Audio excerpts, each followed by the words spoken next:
Welcome to this time of learning and celebrating as we think on investing in future leaders. Will you pray with me? God of wisdom, opportunities, wonder, and grace, we come to you today in anticipation, anticipating with eyes and ears and hearts open to stories of love, growth, transformation, joy, and gratitude. May these stories instruct and inspire us. May this knowing lead us to an ever fuller commitment to your mission that is working in and through United Women in Faith. In the name of the Master Teacher, Jesus the Christ. Amen and amen. And now I'd like to turn you over to our Executive for International Programs, Tatiana Dwyer, who will introduce the program to you today.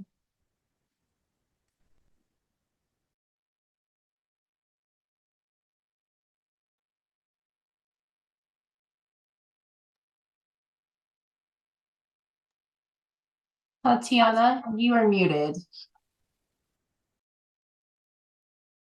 I apologize. Technology, sometimes does not work well from the beginning. So I was muted.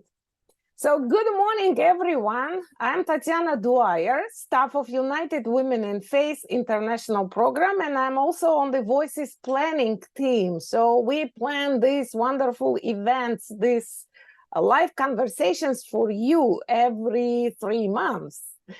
And thank you so much for joining us this morning for our Voices from the Field very special event, Investing in Future Leaders. So let's learn how we do that. Today, our international and national scholarship recipients will tell you how United Women in Faith scholarships impacted their lives. Giving women the chance to learn is like igniting a flame that can light up the world. When women have access to education, they gain the power to shape their own destinies. And the scholarships help financially. Yet, most importantly, they open doors to new opportunities, knowledge, and skills that move women to new levels of leadership. And our scholarship recipients today come from different backgrounds and different countries. Yet, what they have in common, they all pursued education. So let's listen to these amazing women who include our own CEO, Sally Vanner, Her Excellency, Resident Bishop Nanala of Mozambique, Jennifer, Maria, and Patience, who will share how education transformed their lives and help them support themselves and their families. And who made it possible? You made it possible through your generous donations and gifts that help women with scholarships throughout the world. Thank you again. And we start with Amanda Choi, who joined the national staff of United Women in Faith in 2016, and she is now the assistant treasurer. Prior to that, she served on the staff of Global Ministries as a National Mission Institution staff liaison, and then as a grant consultant for United Women in Faith. Currently, her responsibilities include overseeing the United Women in Faith Grants and Scholarships Program and the endowment funds. Mandy, please, the floor is yours, and tell us everything about scholarships. Thank you, Tatiana. Hello, all. I'm so happy to be with you today to talk about one of my favorite topics, scholarships. Since it's Women's History Month, I'm going to start with a story that tells of United Women in Faith's long tradition of supporting education and leadership development. It's a story I'm sure is familiar to many of you, and starts with that dark and stormy night in 1869. Clementina Butler and Lois Parker, both wives of missionaries to India, met with 6 other women in Boston and told them that women in India were not getting medical care because they could not be treated by male doctors. And of course, at the time, there were no female doctors. They also saw there was little opportunity for girls to go to school. This small group of women decided to act and started the Methodist Women's Foreign Missionary Society. A few months later, they had gathered enough funds to send Dr. Clara Swain and educator Isabella Thoburn to India. Isabella Thoburn started a school with just 6 girls, and this tiny school grew to become Isabella Thoburn College, the first women's college in Asia. The legacy of educating women and girls took off from there. Our predecessors started many colleges throughout Asia, including Harris Memorial College in the Philippines, Kennard Women's College in Pakistan, Ewha Women's University in South Korea, which is now one of the largest women's colleges in the world. Another of our predecessors, the Women's Home Missionary Society, was also busy making a difference by educating underserved and marginalized women, children, and youth in the United States. They sent out deaconesses to set up colleges such as Bennett College in Greensboro, North Carolina. Along with Bennett, many of these schools are still connected to United Women in Faith as national mission institutions. These include Clark Atlanta University, Houston Tillotson University, Payne College, and Russ College, all of which are historically Black colleges and universities. Also NMIs are Pfeiffer University and Spartanburg Methodist College. It is clear that our predecessors believed that women, children, and youth should have access to education. And we all know that these bold women didn't leave anything up to chance. Not only did they found schools, but they also created endowments to support scholarships. These included funds designated for scholarships at particular schools or for specific purposes, including medical and theological education. The bulk of these endowed scholarships were for students and schools in Asia, which, as we know, was the original mission focus of the Women's Foreign Missionary Society. However, in more recent decades, it became apparent that scholarship funding was also needed in other parts of the world. So the national staff set aside budget funds for students in Africa, Latin America, and the Caribbean. We have a very strong relationship with Africa University and have supported many students there over the years. These permanent funds, as well as your mission giving and designated gifts, make it possible for United Women in Faith to provide scholarships today. With that, I'll turn to our current scholarship programs. First, the National Scholarship. This scholarship is for lay women in the United States who are working on behalf of women, children, and youth. Preference will be given to National Mission College or University students, deaconesses or candidates for the deaconess program, or members of United Women in Faith who are pursuing careers in lay ministry or social service work. Scholarships range from $1,000 to $5,000 and are for 1 year. Students may reapply each year and are eligible to receive scholarships through 1 degree program as long as all application requirements are met. We are including a link to an information sheet in the chat. And you can also find this in the membership portal under quick links in the future. Next is our International Mission Scholarship Program. This program supports students from outside the United States, with preference given to women and youth who have limited financial resources, are members of the United Methodist or Methodist Church and women's organizations. They have the desire to serve their community through an ecumenical or grassroots organization or a non-governmental organization, often known as an NGO, or are from a marginalized community. For international scholarships, we generally support students' tuition in full. We also will help support living expenses, including room and board, travel, books, technology, and other necessities. Most of our students would not be able to attend school with just a tuition scholarship alone. Like the national scholarship, we support international students for 1-degree program as long as they reapply each year and meet all the requirements. The deadline for this scholarship has passed for the 2024-2025 academic year, but students can email grants@uwfaith.org to be included on a list to receive an application for 2025-2026. And we'll include this email in the chat.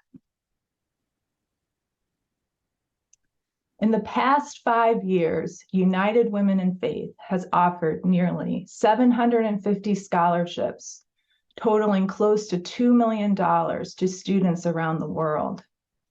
You can see a full list of students we support each year in the annual grants and scholarships disclosure, which can be found on the United Women in Faith website.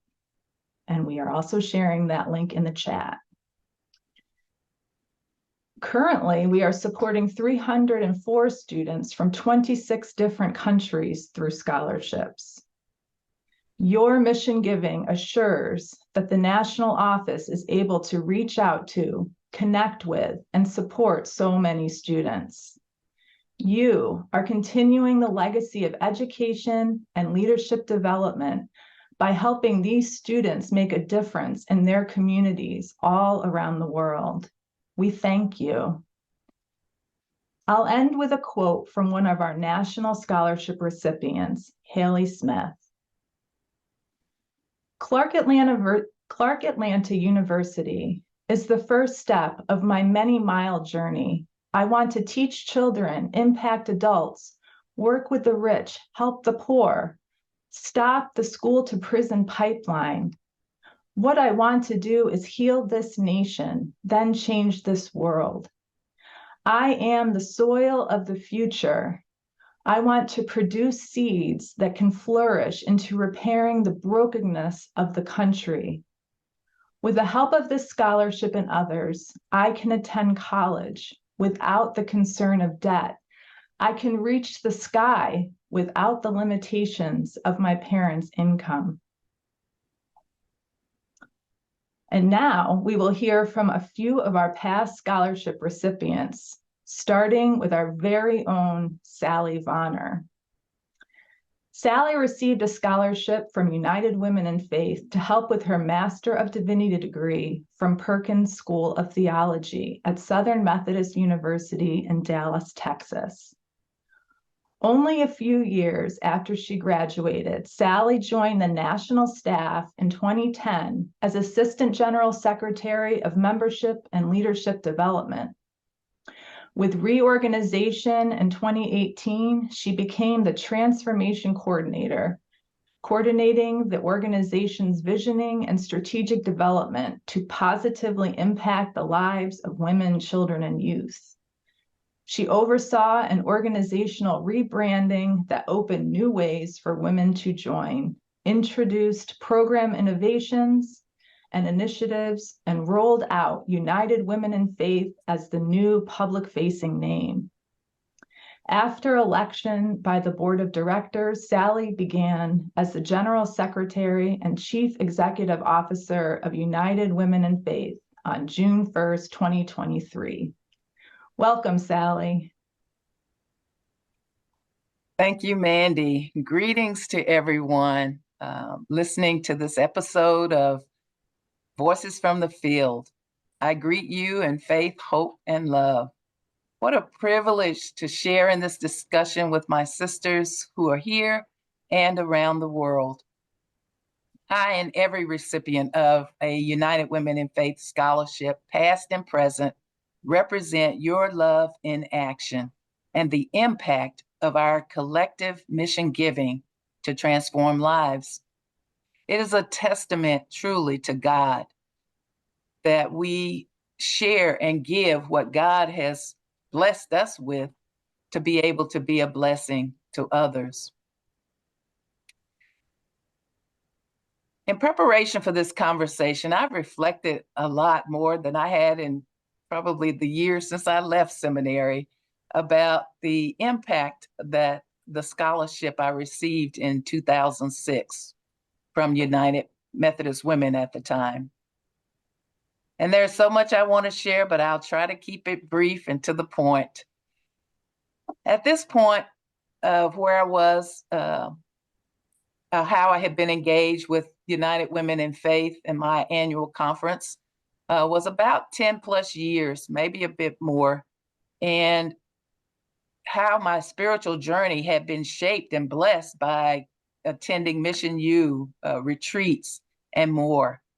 And my decision to go to seminary began with a call and much discernment and a lot of pleading with God to confirm that this was part of God's purpose for me, because it was not part of my plan. But I opened myself up to truly discern, was God indeed calling me to go to seminary? And one confirmation that came one night, sharing a prayer with my best friend and prayer partner, was the text from Hebrews 6:19a, which says, "We have this hope, a sure and steadfast anchor of the soul." And it resonated because if my hope was in God, the anchor of my soul, why was I struggling to understand and ask, how I was going to pay for seminary, rather than trust that God would provide? And indeed, each year, God provided the funding for my education. In 2006, through the generosity of United Women in Faith, this seventh child, youngest child of Dorothy and Willie Lee, was able to be the first in her family to pursue a graduate level degree. And I was only the second in my family to be able to get an undergraduate degree. And this scholarship, I'll be honest, it freed a lot of worries about my education, but also about how I was going to still provide and be supportive of my family's household. Yes, I was working, but I knew that my work income could not also cover my education demands. And so this scholarship really helped me to not be burdened with an extra school loan. So I'm be forever grateful for that. And, I had no idea that your investment, along with sisters beyond who are listening in on this call, would impact my life, and that I would now be leading in this role and responsibility as the General Secretary and CEO of United Women in Faith. All I can say is look at God. And as I've reflected in preparation for today, I asked myself, what if I had not said yes to God and to God's plan back when I was being challenged and invited to consider going to seminary? And now here I am, and the seminary degree now helps me in this role as a laywoman. And every time I'm asked to write a devotion, which I had to do this morning, had one I had committed to do, sometimes to preach, as I did just this past weekend in the Baltimore, Washington annual conference at the historic Asbury United Methodist Church, which is one of our forebearers. Mary McLeod Bethune was a member there. And I'm also asked to speak. And I don't just represent me, but I represent all of us as lay women, that we are equipped to be leaders, theologians, and not just because I went to seminary or that you have to be a seminary graduate, but the fact that part of our core value is to equip women to be for spiritual formation and to grow spiritually, and also to be educated as lay women. And so my exposure to womanists and Muyurista and feminists and indigenous and Asian women's theology and perspectives began before I ever got to seminary. They were introduced by this organization, and seminary helped to advance that knowledge and understanding of women in leadership and in ministry. United Methodist, United Women in Faith, I want to say when we give, we are transforming lives and changing the world. Since stepping into this role, numerous people have come up to me to share their story of how we have impacted their lives. And we don't necessarily think about doing that one person at a time. However, when we give scholarships, our love is far reaching, and we may never hear those stories and how we impacted, but we can be assured that regardless, we are changing lives. When we answer that call to give and give generously as a collective sisterhood in fulfilling our call to mission with women, children, and youth.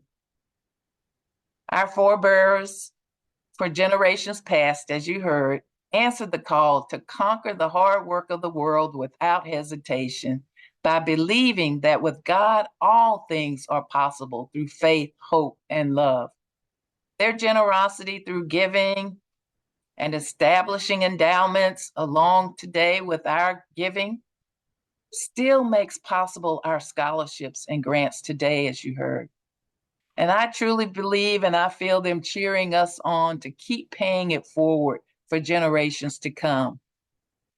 And that we can't get discouraged in doing good because we are called to be cheerful givers, trusting that God can multiply it to bless lives in ways beyond what we can ever imagine. And it gives me great joy to approve scholarships and then see or hear impact about the impact that the recipients are making. I met a scholarship recipient some years ago when she was a student at Clark Atlanta University. I'm proud to say that I personally met Haley Smith, who's one of our attending one of our own colleges that we support. Haley was a sophomore at the time, and I was attending an event on the campus of Clark Atlanta.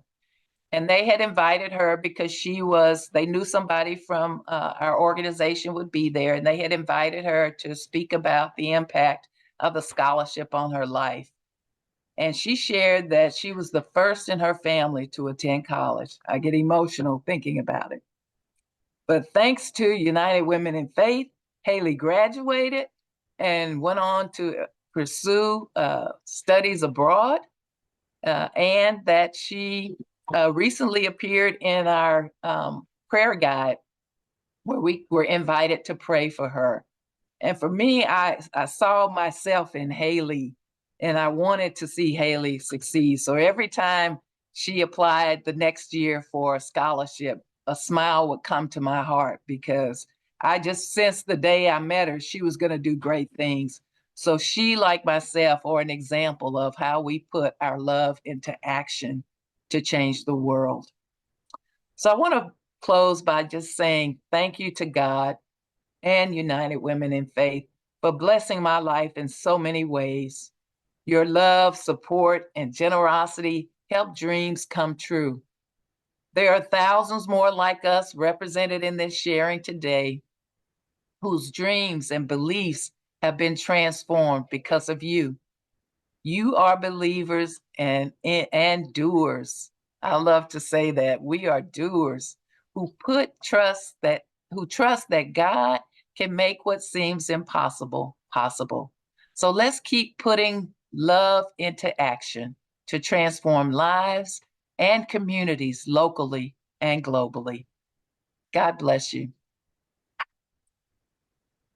And now I have the privilege of introducing our next presenter, Bishop Joaquina Nanala.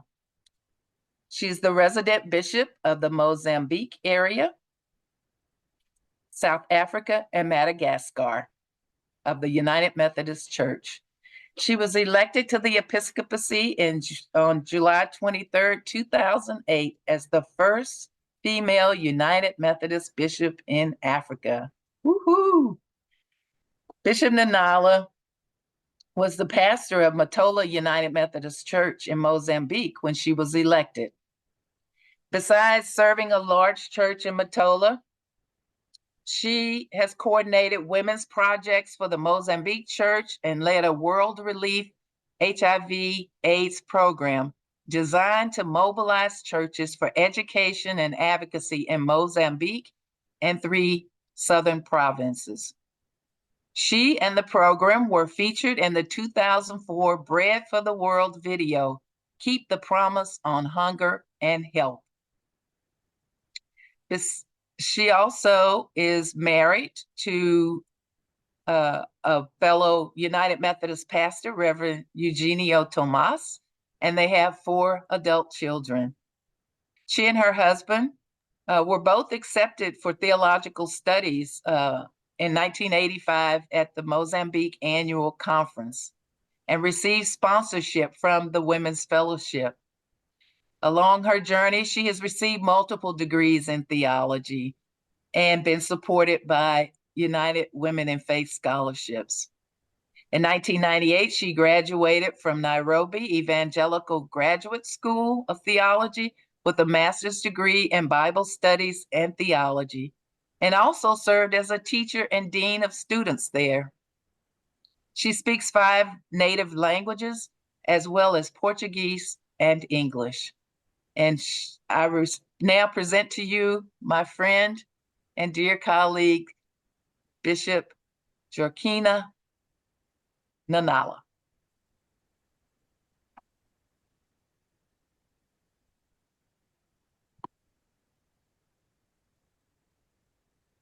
Hello, thank you very much, Sally. I greet you all in the name of our Lord Jesus Christ. It is such an honor for me to have been invited today to speak alongside other recipients of the United Women in Faith scholarships. That's my name, Joaquina Filipe Nyanala. I was born and grew up in Mozambique, married to Reverend Eugenio Tomas for 48 years, and we have 4 grown-up children. I'm currently the resident bishop of Mozambique Episcopal area that includes Mozambique, South Africa, and recently Madagascar. I thank God that has opened the way for me to get the scholarship from then United Methodist Women in 1986. This scholarship really provided a support which I could not have received otherwise, considering the realities of limitations, the realities of disadvantages that were there at that time as a young woman. But to tell the truth, it's still a reality today for young women who want to pursue their studies.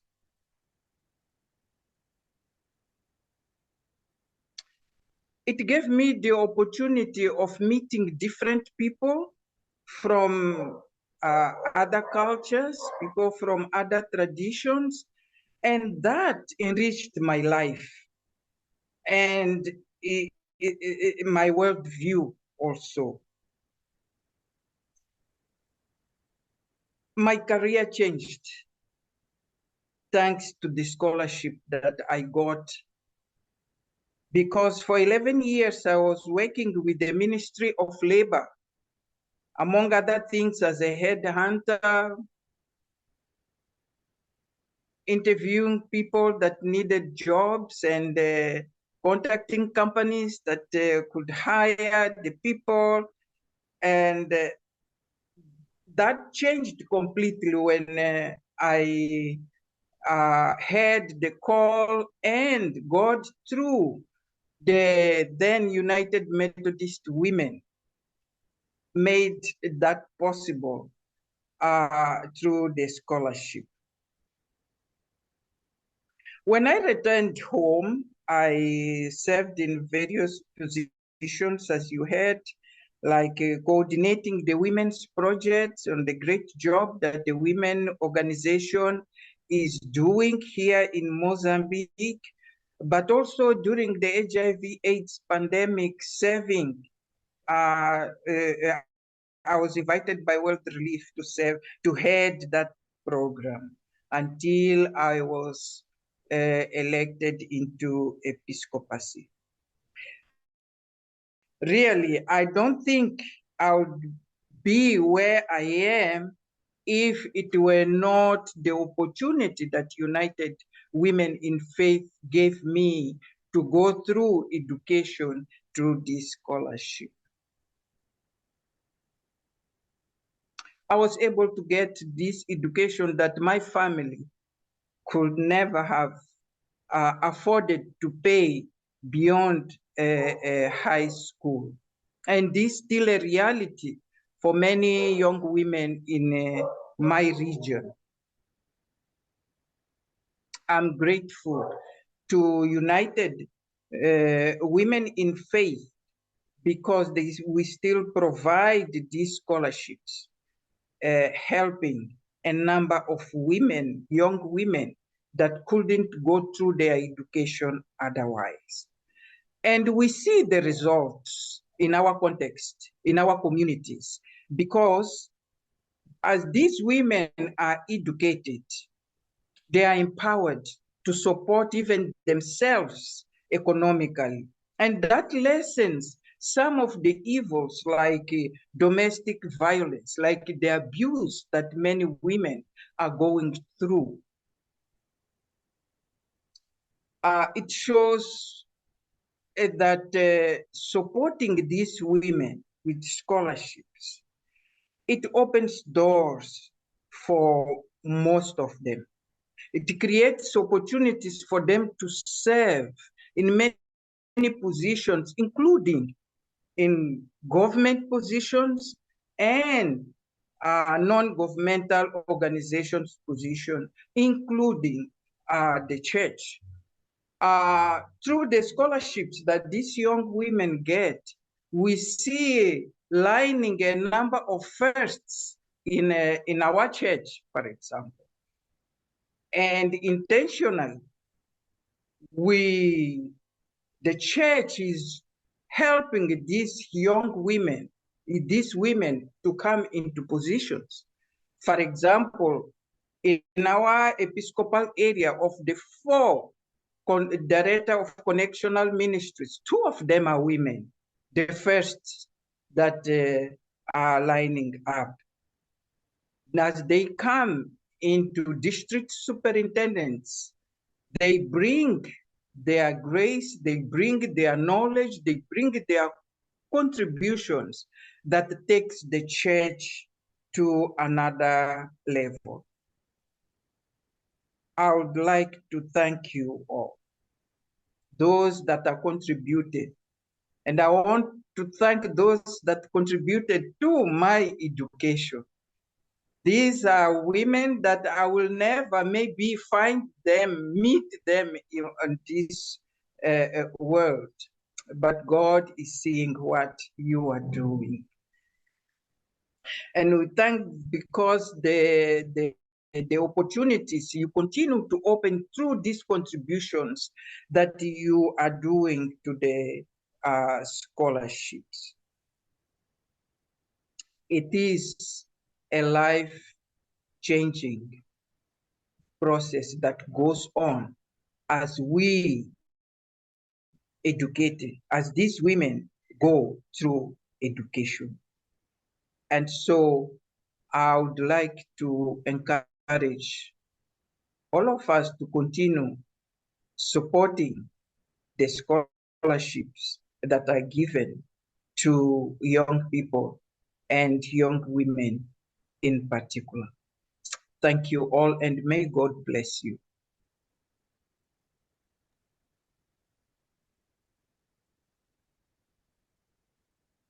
Bishop.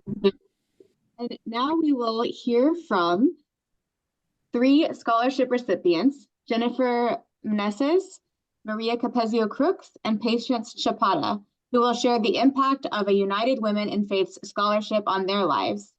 Jennifer Meneses and Maria Capezio Crooks' remarks are videotaped, and Patience is here with us today. Deaconess Jennifer Meneses is from the Philippines and received a scholarship from United Women in Faith to study pastoral theology at the Asian Social Institute in Manila. Since 2013, Jennifer has been serving as the executive director for the Board of Women's Work of the Philippines Central Conference. She is part of the planning and leadership team for the Asian Young Women's Leadership Development Program, held every year in different countries in Asia.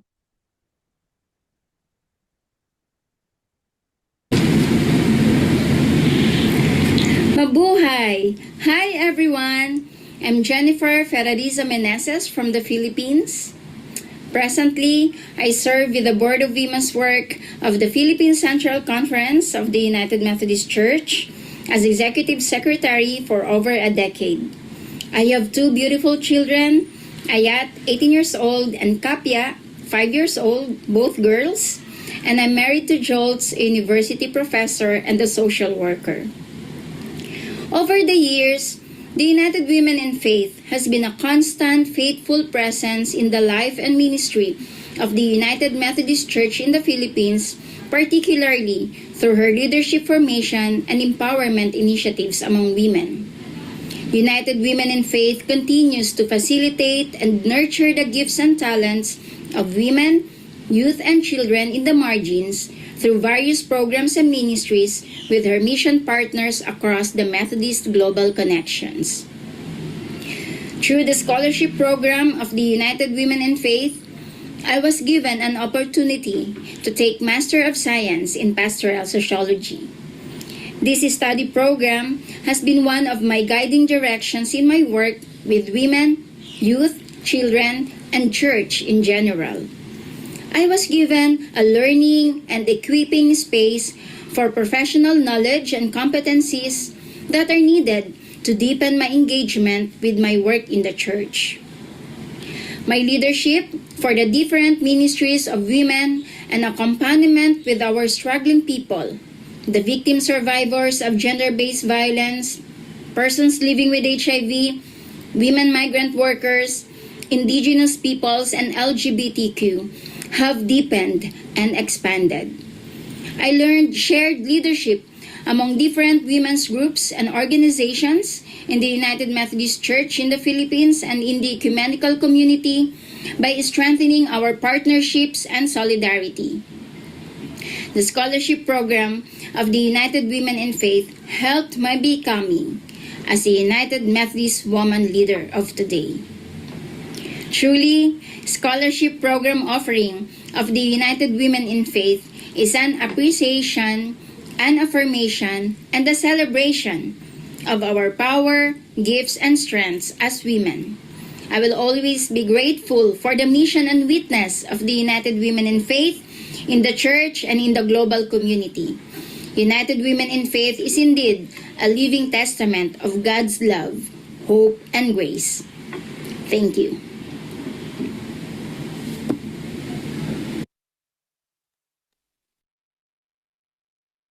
will hear from Deaconess Maria Chivi Capezio Crooks, who is from Argentina, where she was born and raised. She now lives in Anchorage, Alaska, where she serves as a consultant for discernment for the Office of Deaconess and Home Missioner, and works full-time as an office specialist at Alaska Pacific University.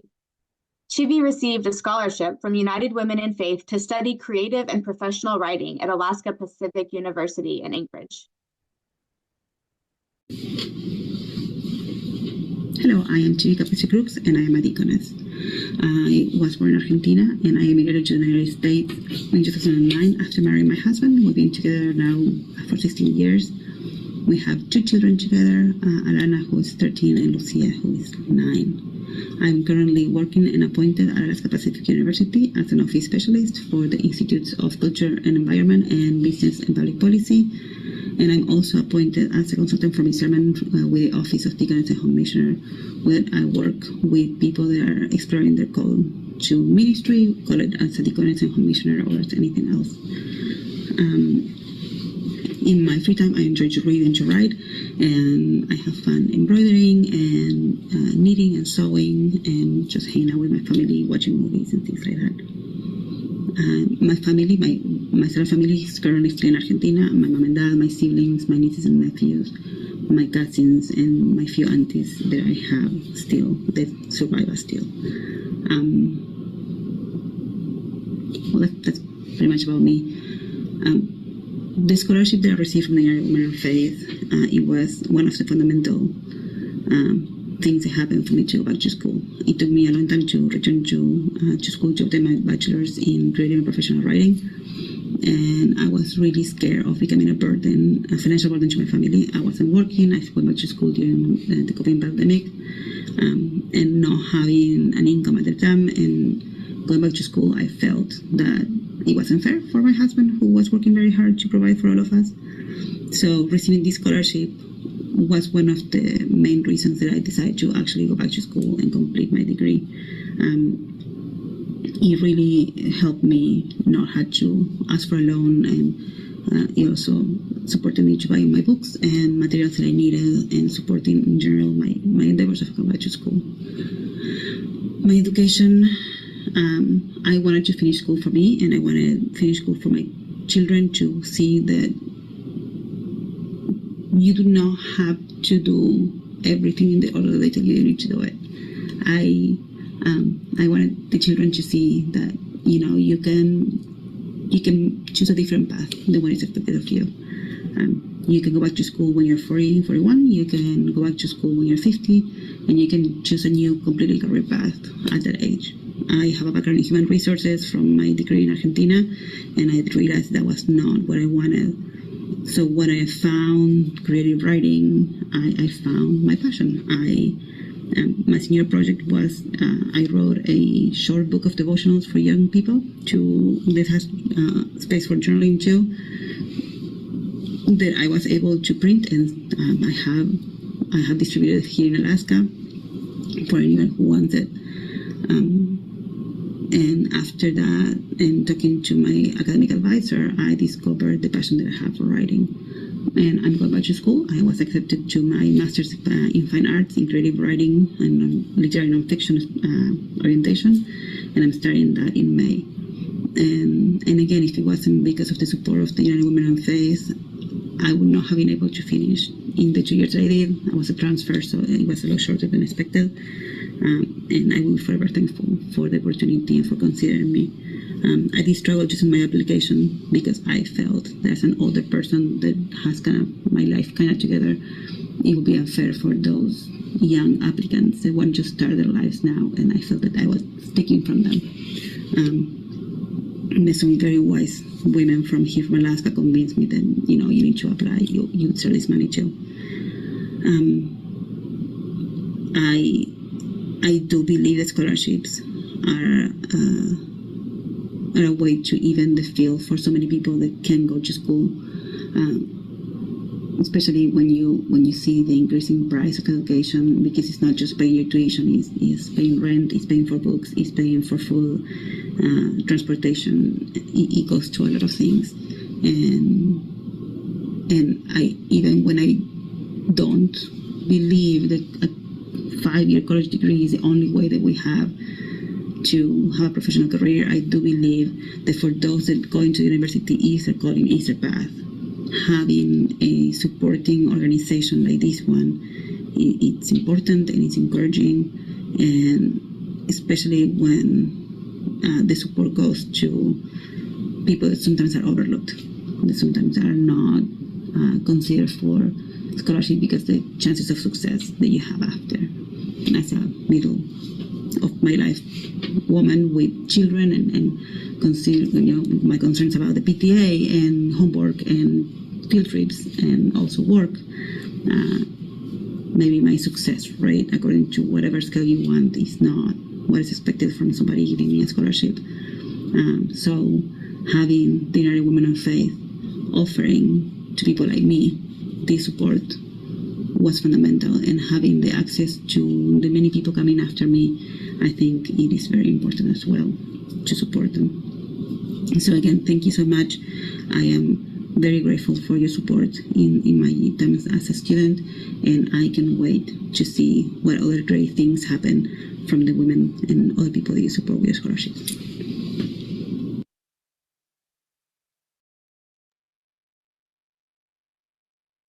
Next, we will hear from Patience Chapada. Patience is from Zimbabwe and received a scholarship from United Women in Faith to study management and entrepreneurial studies at Women's University in Africa in Harare, Zimbabwe.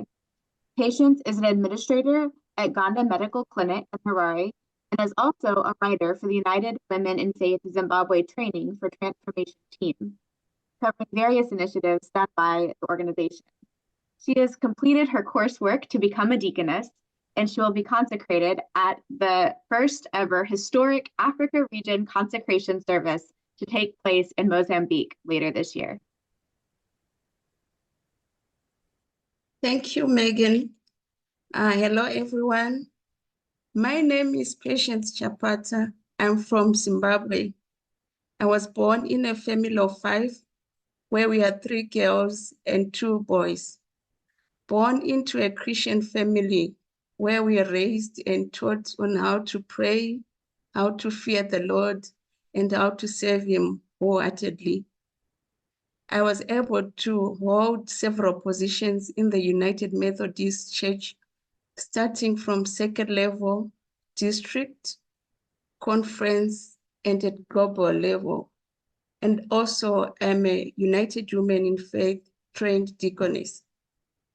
I'm a proud holder of a bachelor honors degree in management and entrepreneur development studies from the Women's University in Africa, which is situated in Harare, courtesy of the United Women in Faith International Ministries Scholarship, which sponsored my studies. During my academic time at Women's University in Africa, I was able to gain some valuable friends and associates who have become a core part of my life and have helped me professionally and personally. I was also able to gain knowledge in management skills, accounting skills, entrepreneur skills, communication skills.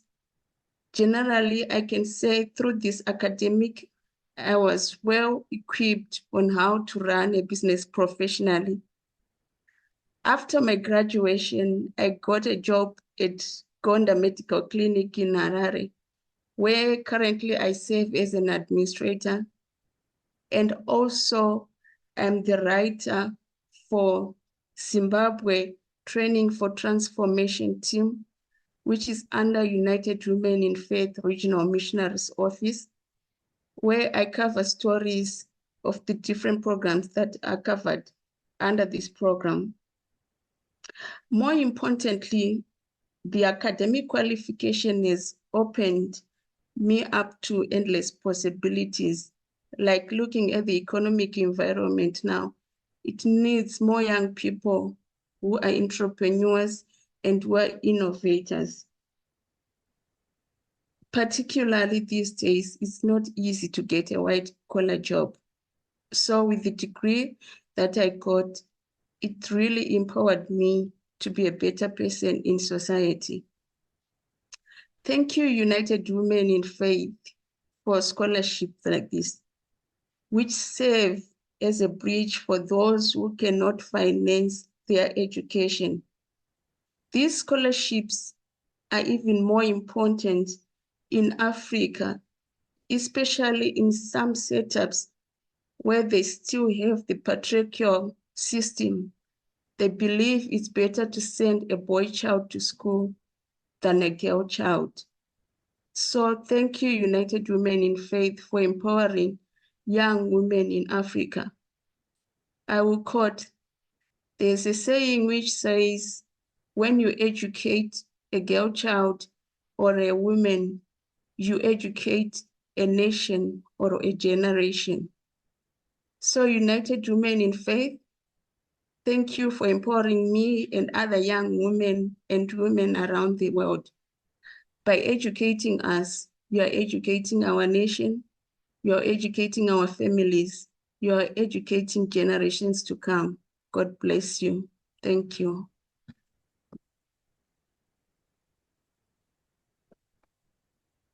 Thank you, Patience, and to all our presenters. Let's show them some love in the chat, in the in our responses, in our reactions. Give them some love. Thank you again to all of our presenters. Your mission giving makes scholarships available to women, children, and youth around the world. Friends who are listening, friends who are participating in this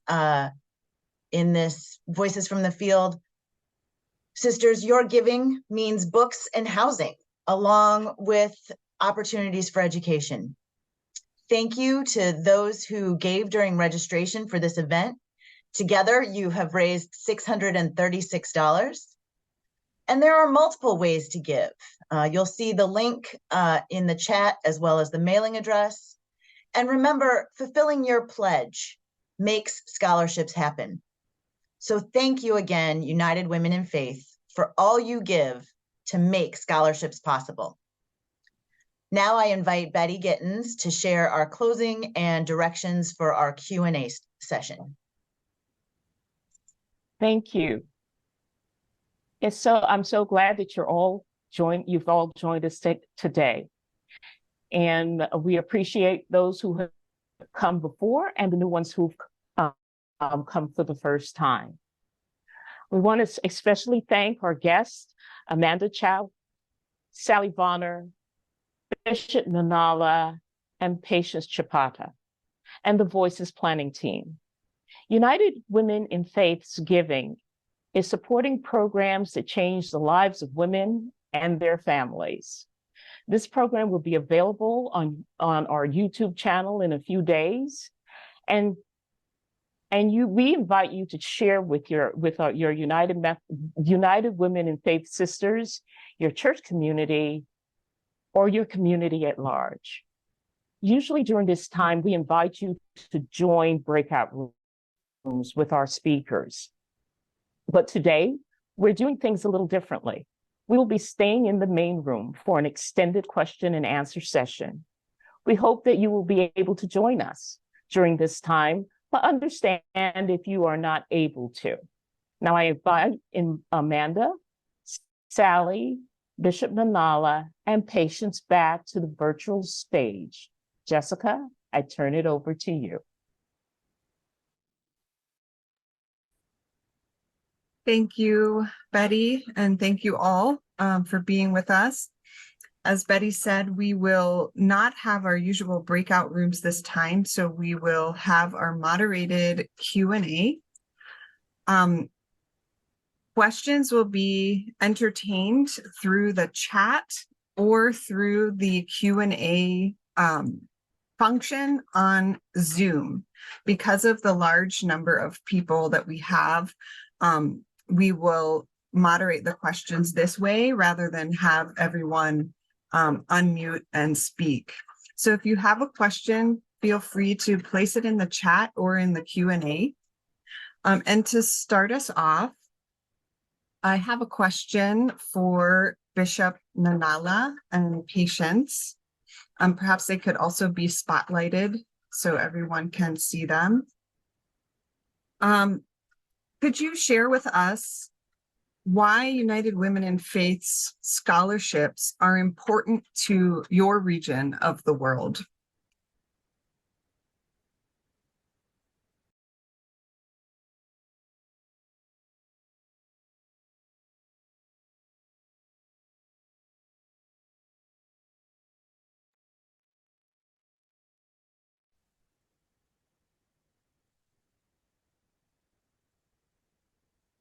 Patience, do you want to?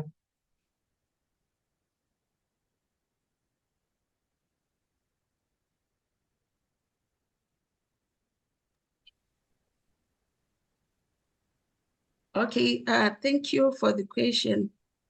The United Women in Faith scholarships, taking it from Zimbabwe and having served and worked with young people in Africa Central Conference, I would say it really makes an impact to empower the girl child, especially for those who come from disadvantaged families, like orphans.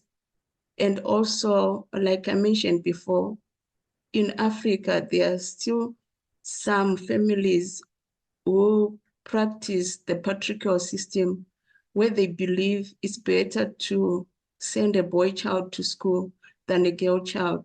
So this scholarship really impacts us as young women and women to go to school and to be empowered. I would say education is the key to success to the girl child, especially to those disadvantaged who would have been sponsored their studies through these programs. Thank you.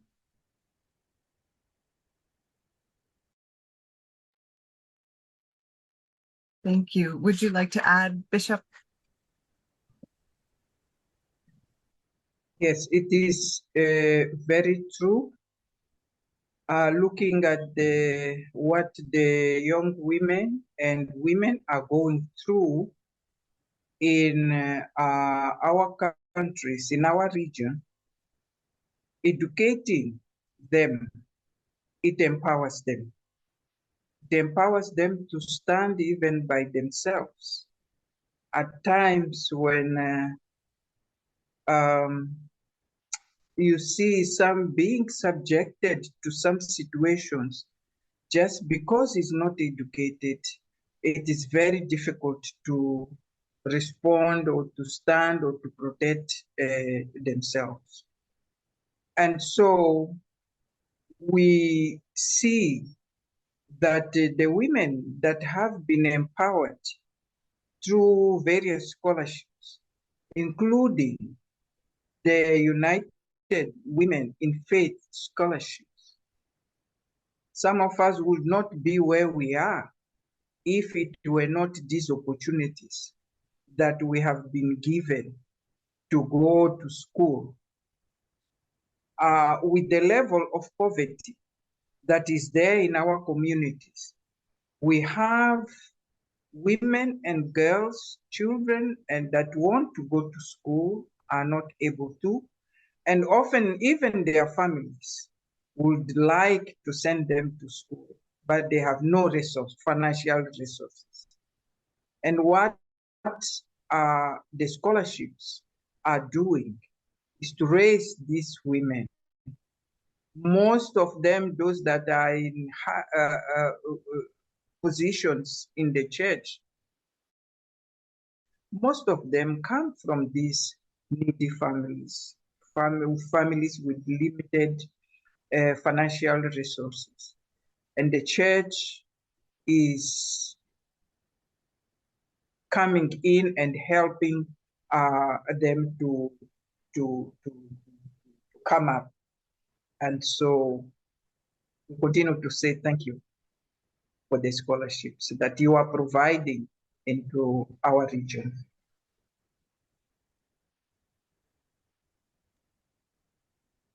Thank you.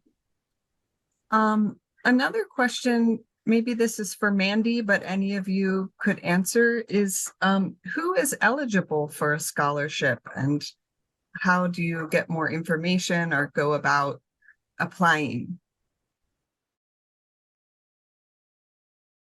I'll take this one, Jessica, and others can jump in if they want. So the first step is you can email grants@uwfaith.org, and I think Sandy put that in the chat a little bit earlier. That's the first step. And then Melissa in our grants office will send you an online application.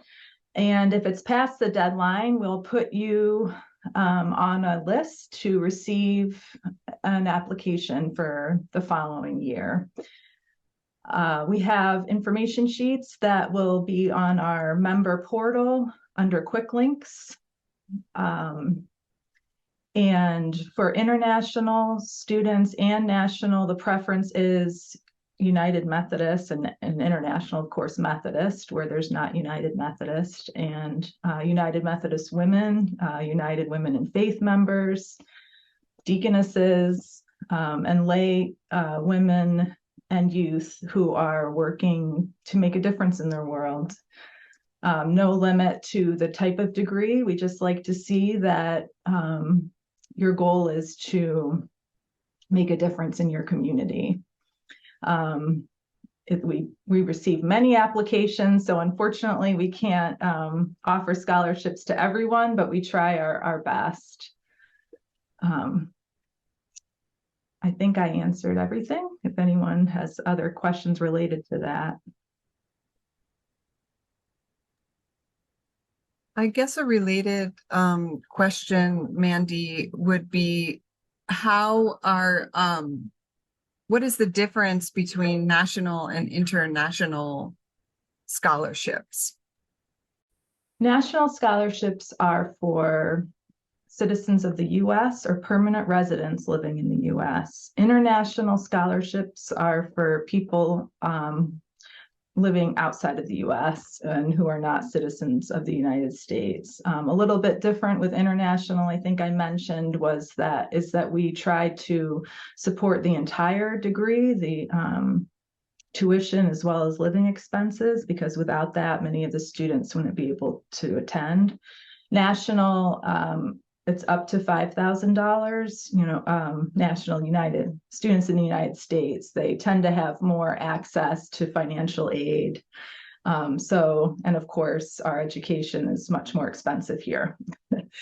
So that's why we don't do the entire degree. We do have some international students that attend schools like Drew University. We do give those are partial scholarships, of course, because of the high tuition and living expenses, but I do think it's still helpful to students as well.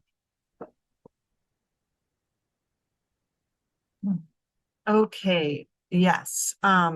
So sorry to keep putting you on the spot, Mandy, but we did get a couple more sort of technical questions that came in. First, is there an age limit to apply for a scholarship? And then another question, and this may be for you, Mandy, or other staff who serve on the scholarship committee. What are some of the main opportunities that have been given to scholarship recipients in the United States? So the first question was age limit. There's no age limit to apply. And I don't understand the second question. Main opportunity. I think how I interpret is like, you have examples of the types of scholarships given to people in the United States? So types of degrees, we have a lot of students studying theology. We heard from Chivi, and she shared that she got her degree in creative writing. It really can span. We have social work degrees. Again, it's if you are looking to contribute to your community. Okay, so the possibilities are endless, it seems. Yes, in good way some to say it, senses. Jessica. Okay. I'd like to direct my colleagues in international programs their attention to the Q&A box. There's a question there that is not scholarship specific, so I'm wondering if you could respond there appropriately. You can type in a response. And for other questions, speaking of one of the scholarship requirements, which Mandy mentioned, was about making sure that whichever educational pursuit is being pursued, that there is an impact, that the perspective is to positively impact one's community. So I'm wondering if our scholarship recipients that are here today with us, so Bishop Nanala, of course, Patience, we also have Sally Vonner here with us, could speak a bit more about how the scholarships that you received, but also more generally impact not only the individual student, but the entire community.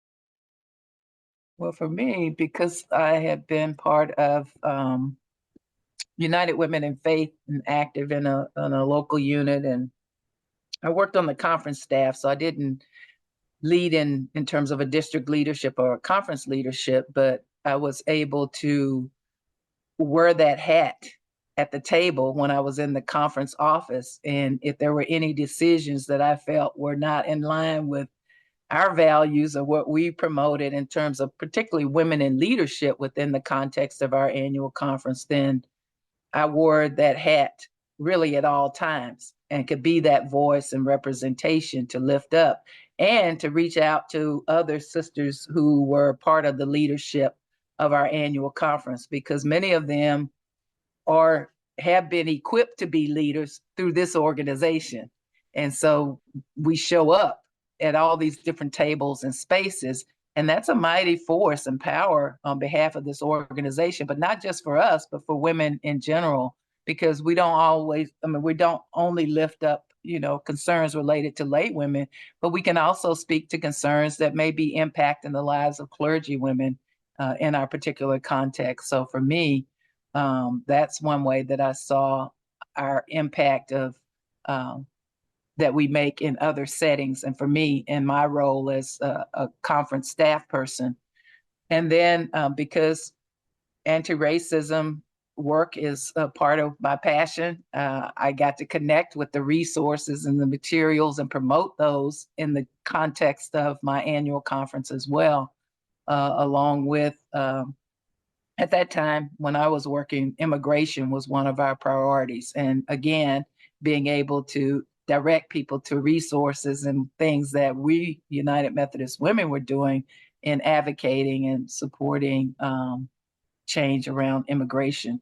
So I think that's how it's replicated, and it keeps multiplying and it keeps multiplying. And you think of every person that's received a scholarship from us, how they show up in different spaces that we can't be in all those places at one time, but because we put our love in action through the giving, it does impact the world. And I thank God for that. And I thank God for you. Thank you, Sally. Bishop Nanala, would you like to add?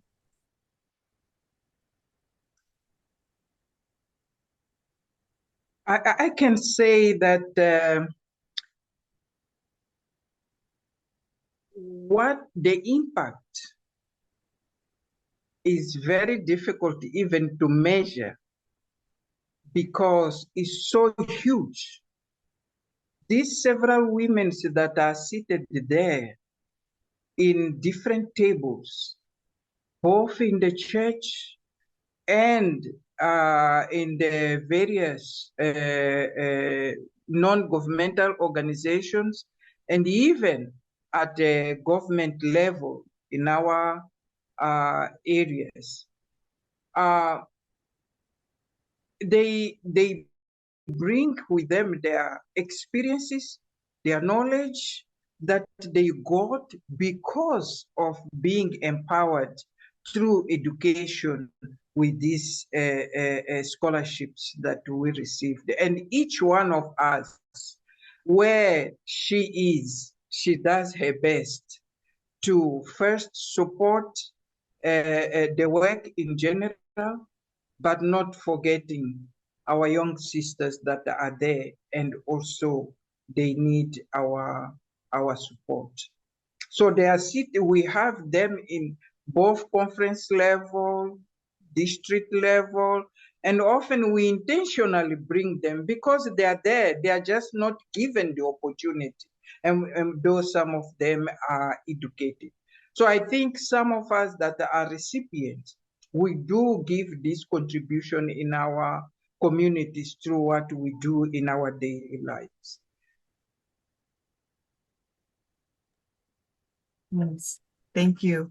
I also want to acknowledge that there are several other, maybe many other scholarship recipients here with us today that have joined our program. Some things that I noted in the chat. We have a little testimony from Dawn Armstrong, who said, I too received a grant from United Methodist Women back in 1991, so I could return to school to pursue a degree in nursing. I eventually became a faith community nurse. At present, I am on the board of directors for United Women in Faith. It has been an incredible journey of faith and action. Thank you, United Women in Faith, and thank you, Dawn. And I also noted Emma Cantor, one of United Women in Faith's regional missionaries, also acknowledged, saying, yes, thank you, dear United Women in Faith. Harris Memorial College continues serving students and become deaconesses all through the years until these times. The United Women in Faith serve Harris Memorial College since the beginning of its history. I am a deaconess of the UMC, serving since year 1978, indebted to UMW, continue to serve the churches, and now appointed as regional missionary in the Philippines and other Asian countries. In addition, United Women in Faith continues to send students to other colleges to earn other degrees to serve communities and churches.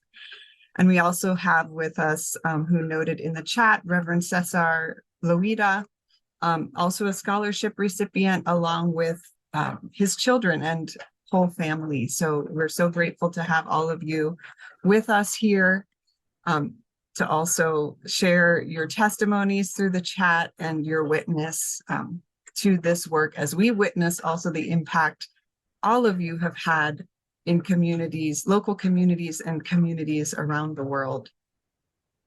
We have a couple more minutes for our Q&A. If there are any other questions from the audience, feel free again to put those in the chat box or in the Q&A box.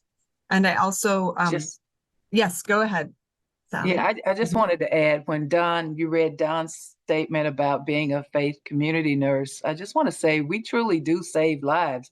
I mean, I was at a meeting in November and somebody came up to me and told me how literally United Women in Faith saved his life.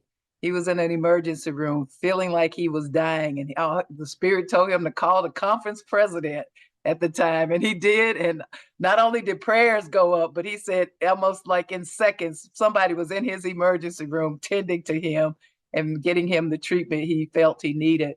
But also I've been in settings, in 2 situations where someone needed immediate medical attention. And we asked if there was anybody among us with medical experience, and there are always women who leap to their feet and get in action to really save someone's life, or to make sure that they are cared for until the medical personnel can arrive. So, and to Bishop Nanala's point, that we're everywhere, and that we never know the impact and how that will serve us in the future. So I can testify and witness to that. Thank you for that, that story. I also just noted that Jennifer Meneses popped into the chat. We're glad you could join us live, and we appreciated so much your video message. So I would say if you also want to respond to any of our questions, you should feel free to do so also, Jennifer. So to wrap up our program this day, depending on where you are in the world, again, we want to say thank you and to all of you for being here, for all of your faithful support, moral support, prayers, spiritual support, financial support for the work of United Women in Faith. I'd like to open it to any of our featured scholarship recipients on today's program to share some closing thoughts and reflections with us. Thank you, Jessica. I just want to appreciate United Women in Faith with this scholarship program. For me, it really has impacted. I look at my leadership skills. They've really improved. Usually, when you're in church, when you're leading as a girl child, sometimes you're looked down. People say like you don't have anything to do. But when you stand up and you are empowered educationally, you gain more respect from everyone. Also through like on 22 March, we had a leadership training, which was sponsored by United Women in Faith. I was given time to share. There were young people who were there. I was quite happy after the workshop when I got responses from the other young women where they were inspired by my story. And I also had the opportunity to share on the scholarship programs and the grants programs we have in the United Methodist Church. As a writer, as I cover stories for United Women in Faith, I work with grassroots, young women and women, where some of them, they don't have the entrepreneur skills, like when they've started a project, how do they keep their money? Like how can they be financially disciplined so that their project can go on well? So I have time to share with them and also help them with the finance skills and also how to market their products so they can do well in the projects which are being sponsored by United Women Faith. Thank you so much for giving me this opportunity to share how this scholarship has impacted my life. I keep praying that more young women will be empowered around the world through this scholarship program. Thank you.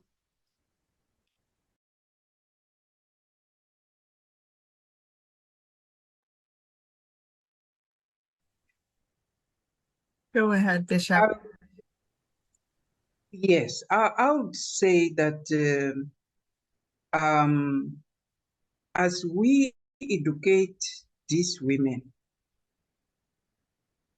we are also educating the community itself. Because as they get into positions that were originally reserved for men, then they take it takes out what some of our the beliefs of some of our communities, that you cannot educate the girl because tomorrow she will be married and you will not profit anything from her. So they can see that, oh, then this educating the girl, tomorrow she can be our doctor. Tomorrow she can help not only herself, but help her family and help the community at large. So there is a great advantage in contributing for these scholarships, because they are really empowering not only the individual girls, but the communities themselves. So I would encourage that we continue pressing on and supporting this program, because it is a life-changing program. Thank you so much. And with those words, we will close our program today. Thank you again for being with us. Our next Voices from the Field will be on May 14th. The time is still to be determined, but we will feature some of our national mission institutions who have services and programs serving the broader community around mental health. So we look forward to having you here with us again on May 14th. And again, thank you to all of our speakers, all of the staff who put this together. And please look for this event on our YouTube channel in a few days to share through your networks and with your UW Faith sisters. Take care, everyone.